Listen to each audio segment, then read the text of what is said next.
மழைநீர் வடிகால் அமைக்கிறோம் என்ற பெயரில் சென்னையில் சுமார் 5000 கோடி ஏப்பம் விட்டு ருசி கண்டது திமுக அரசு என்று முன்னாள் தமிழக பாஜக தலைவரான அண்ணாமலை குற்றம் சாட்டியிருக்கிறார்.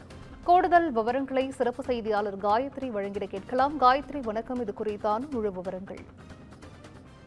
வணக்கம் செஞ்சுதா. தற்போது அண்ணாமலை ஒரு ட்விட்டர் பதிவை வெளியிட்டிருக்கிறார். அதன்படி சுமார் 5000 கோடி அளவிற்கு ஏப்பம் கண்ட திமுக என்கிற அடிப்படையில் ஒரு குற்றச்சாட்டை அவர் வைத்திருக்கிறார். குறிப்பாக சென்னை, கோயம்புத்தூர், ஈரோடு, மதுரை உள்ளிட்ட அனைத்து நகரங்களிலும் நீர்நிலை அமைத்து ஆக்கிரமித்திருப்பவர்களுக்கு திமுகவினர் பட்டா வழங்க திமுக அரசு சார்பில் கடந்த டிசம்பர் மாதம் வருவாய்த்துறை அரசாணை ஒன்று வெளியிடப்பட்டிருந்தது.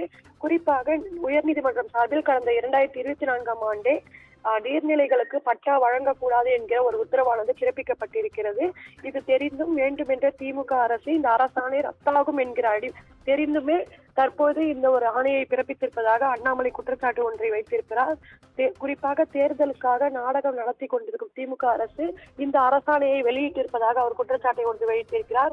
குறிப்பாக ஒவ்வொரு மழைக்காலத்திலும் தமிழகத்தின் பல்வேறு மாவட்டங்கள், மாநகரங்களில் விவசாய நிலங்கள் வெள்ளக்காடாக மாறிக்கொண்டிருக்கும் நிலையில் திமுக அரசு தற்பொழுது இந்த நாடகத்தை அரங்கேற்றி இருப்பதாக அவர் குறிப்பிட்டிருக்கிறார்.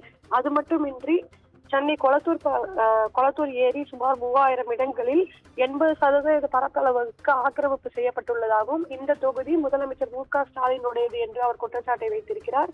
அதே போன்று இது தவிர மொத்தமாக சுமார் 12.6 சதுர கிலோமீட்டர் பரப்பளவுக்கு சென்னையில் பெரிய ஏரிகள் ஆக்கிரமிப்பு செய்யப்பட்டுள்ளதாக அவர் குற்றச்சாட்டியிருக்கிறார். இன்று வெறும் 3 சதுர அடி கிலோமீட்டர் பரப்பளவுக்கு மட்டுமே குறைவாக நீர்நிலைகள் உள்ளதாக அவர் தெரிவித்திருக்கிறார். அதே போன்று பள்ளிக்கரணை சதுப்பு நிலமும் பெருமளவு ஆக்கிரமிக்கப்பட்டுள்ளதாக அவர் குற்றச்சாட்டியுள்ள அண்ணாமலை தற்போது நீர்நிலைகளை ஆக்கிரமித்துவிட்டு மழைநீர் வடிகால் அமைக்கிறோம் என்கிற பெயரில் திமுக அரசு 5000 கோடி அளவிற்கு ஏப்பமிட்டு ருசி கண்டுவிட்டதாக ஒரு பரபரப்பான குற்றச்சாட்டை அவர் தெரிவித்திருக்கிறார்.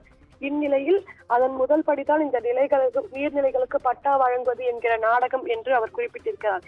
எனவே தமிழகத்தை வாழ தகுதியற்ற மாநிலமாக மாற்றி தமிழக மக்கள், விவசாயிகள் வாழ்க்கையை அழிக்கவே இந்த திமுக அரசு முனைப்பு காட்டி வருவதாகவும் அண்ணாமலை தெரிவித்திருக்கிறார். சிந்துஜா, விவரங்களை வழங்கியமைக்கு நன்றி காயத்ரி.